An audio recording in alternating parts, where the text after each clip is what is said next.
মৃত্যুর পর কবরে নামানো পর্যন্ত ফেরেশতারা লাশের সাথে কি করে তা সকল মুসলমানের জানা উচিত। আজরাইল যখন আত্মা কবজ করে নেন তখন আত্মা দেহকে বলে, হে দেহ, আল্লাহ তোমাকে সুপ্রতিদান দিক। তুমি আমার সঙ্গী হয়ে আল্লাহর আনুগত্যে অগ্রগামী ছিলে, আর আল্লাহর অবাধে ছিলে খুবই পশ্চাৎপদ। তুমি আমার পক্ষ থেকে মুবারকবাদ গ্রহণ করো, কেননা আজ তুমি নিজেও মুক্তি পেয়েছ আর আমাকেও নাজাত দিয়েছ। এইভাবে দেহ আত্মাকে মুবারকবাদ দেয়।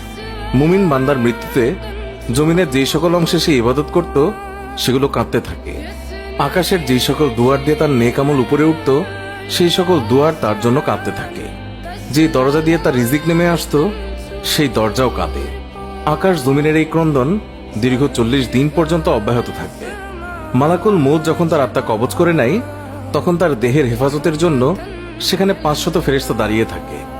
যদি কেউ তার লাশের পাশ ফিরাতে চায় তখন ফেরেশতারাও এই কাজে মানুষের সহযোগিতা করে।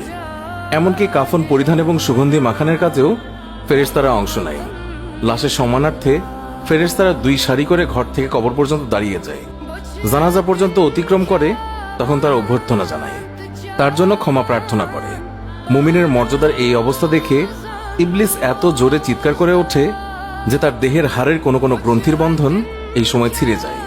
সে আক্ষেপের সাথে তার সঙ্গীদের বলতে থাকে, তোমাদের সর্বনাশ হোক, এই বান্দা তোমাদের ফাঁদ থেকে কিভাবে ফসকে গেল। ইবলিসের সঙ্গীরা বলে, এ নিষ্পাপ ছিল, তাই আমাদের ফাঁদে আটকায়নি। মালাকুল মউত যখন তার আত্মাকে নিয়ে আকাশে আরোহণ করে তখন হযরত জিবরাইল আলাইহিস সালাম 70,000 ফেরেশতা নিয়ে তাকে অভ্যর্থনা জানায়। আর সকল ফেরেশতারা তার কাছে আল্লাহ তাআলার সন্তুষ্টির সুসংবাদ জানাতে থাকে। মালাকুল মউত যখন আত্মাটিকে নিয়ে আরশের নিকট পৌঁছেন তখন সে আল্লাহ তাআলার কাছে সিজদায় পতিত হয়ে যায়। আর সেই সময় আল্লাহ তাআলা ইরশাদ করেন, হে মালাকুল মউত, তুমি আমার বান্দাকে নিয়ে জান্নাতের বাগানে রেখে এসো। তারপর তাকে কবরে নামার পর নামাজ তার ডান দিকে এবং রোজা তার বাম দিকে এসে দাঁড়িয়ে যায়। আল্লাহর রিজিক এবং কোরআন তিলাওয়াত এসে দাঁড়িয়ে যায় তার সিধানের দিকে।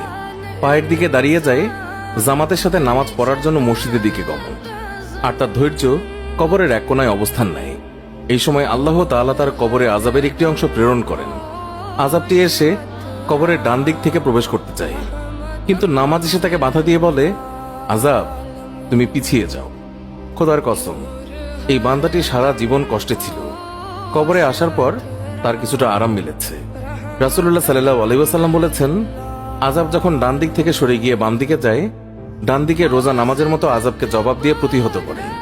আযাব এবার মাথার দিক থেকে আসতে চেষ্টা করলেও একই রকম জবাব আসে।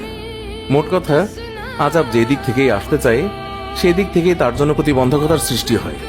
অবশেষে আযাব যখন দেখে আল্লাহ তাআলার এই নেক বান্দার আমল সব দিক থেকেই তার জন্য প্রতিবন্ধকতার দেয়াল সৃষ্টি করে রেখেছে তখন সে ফিরে যায়। আর সেই সময় সবর ওঠে নেক আমল সমূহকে বলতে থাকে, এই আযাবের প্রতিরক্ষায় আমি এই জন্য আসিনি যে মূলত তোমাদের শক্তির পরিমাণ দেখা আমার উদ্দেশ্য ছিল। আমি যদি তাকে প্রতিহত করতে ব্যর্থ হতাম তাহলে আমি অবশ্যই এসে এই বান্দাকে আযাব থেকে রক্ষা করতাম। তোমরাই যখন যথেষ্ট হয়ে দাঁড়ালে তখন আমি এই বান্দার জন্য অতিরিক্ত সঞ্চয় হয়ে রয়ে গেলাম। পুলসিরাত আর মিজানে আমি তার কাজে আসব। এরপরে এই বান্দার কাছে 2 জন ফেরেশতা আসে যাদের চোখ নীল বর্ণের, আওয়াজ ভয়ঙ্কর, গরুর শিঙের ন্যায় দাঁত এবং তার শ্বাসের সাথে নাসা রন্ধ্র দিয়ে অগ্নিশিখা বের হয়। ফেরেশতাদের উভয়ের কাঁধের মধ্যবর্তী স্থান খুবই প্রশস্ত। তারা মুমিন বান্দা ছাড়া কারো উপর দয়া করতে জানে না। 2 জন ফেরেশতাকেই মুনকার নাকির বলা হয়। এদের হাতে একটি হাতুড়ি থাকে। এটি এতই ভারী যে সকল মানব দানব মিলে একত্রিত হলেও তা উত্তোলন করতে সক্ষম হবে না। এই 2 জন ফেরেশতা কবরে প্রবেশ করে লাশকে বলে, উঠে বসো। লাশ তৎক্ষণাৎ উঠে বসে যায় এবং কাফনের কাপড় খুলে যায়। ফেরেশতা তখন জিজ্ঞাসা করেন, তোমার প্রভু কে, তোমার ধর্ম কি এবং তোমার নবী কে? এর জবাবে সে বলে, আমার রব হলেন আল্লাহ তাআলা, যার কোনো অংশীদার নেই। আমার ধর্ম ইসলাম, আর হযরত মুহাম্মদ সাল্লাল্লাহু আলাইহি ওয়াসাল্লাম হলেন আমার নবী। তারপর আর কোনো নবীর আগমন হবে না।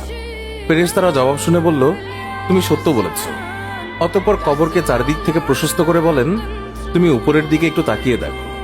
সে উপরে তাকায়, তখন আকাশে শেষ সীমানা পর্যন্ত তার চোখের সামনে ভেসে ওঠে। ফেরেশতারা বলেন, হে আল্লাহর বন্ধু, এটা তোমার আবাসস্থলের ঠিকানা। আল্লাহর আনুগত্যের বিনিময়ে তুমি এটা পেয়েছ।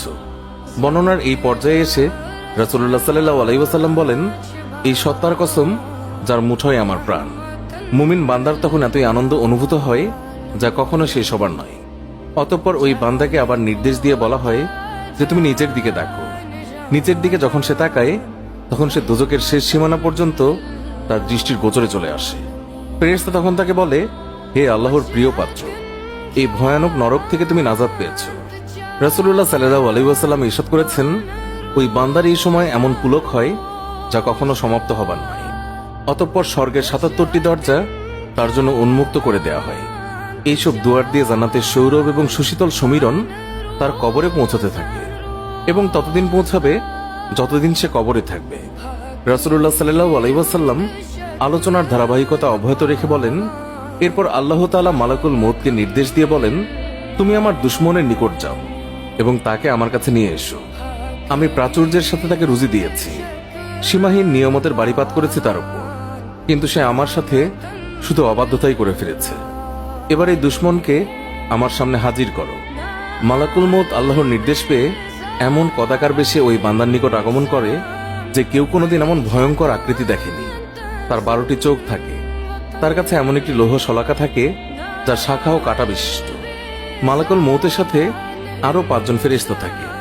এদের প্রত্যেকের সাথেই থাকে জাহান্নাম থেকে নিয়ে আসা আগুনের চাবুক। মালাকুল মউত অবাধ্য বান্দাকে চাবুক দিয়ে এমন ভাবে আঘাত করে যে প্রতিটি কাঁটা তার সারা শরীরের দেহতন্ত্রের মূলে গিয়ে বিদ্ধ হয়ে যায়। অতঃপর সেটি পাকিয়ে টেনে বের করে এবং তার পায়ের নখের তলদেশ থেকে পর্যন্ত আত্মাকে বের করে নিয়ে আসে। তারপর সেই লৌহ শলাকাটি তার উভয়ের পায়ের গোড়ালিতে ঢুকিয়ে দেওয়া হয়।